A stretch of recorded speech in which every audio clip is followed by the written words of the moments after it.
বর্তমানে শাহজালাল বিমানবন্দর প্রতিদিন হ্যান্ডেল করছে ৩০টিরও বেশি এয়ারলাইন্সের ১২০ থেকে ১৩০টি উড্ডয়ন ও অবতরণ। এই ব্যস্ত শিডিউলের সুবিধা পাচ্ছে প্রতিদিন গড়ে ১৯ থেকে ২১ হাজার যাত্রী। তবে তৃতীয় টার্মিনাল চালু হলে এই চিত্র বদলে যাবে আরও বড় পরিসরে।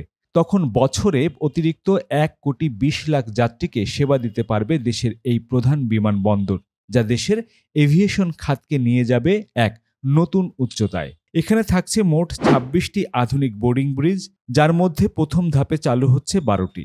ফলে একসঙ্গে একাধিক ফ্লাইট ওঠানামার সুযোগ পাবে যাত্রীরা, সময়ও বাঁচবে অনেকটা। টার্মিনালে প্রবেশ করে যাত্রীরা যাতে দীর্ঘ লাইনে ভোগান্তিতে না পড়ে, সে লক্ষ্যে বহির্গমনের জন্য থাকছে অত্যাধুনিক ১৫টি self service check in counter সহ মোট ১১৯টি চেক ইন কাউন্টার। বহির্গমন প্রক্রিয়া আরও দ্রুত করতে থাকছে ৬৬টি ইমিগ্রেশন কাউন্টার, যার মধ্যে ১০টি স্বয়ংক্রিয় পাসপোর্ট নিয়ন্ত্রণ ব্যবস্থা ই গেটের সুবিধা।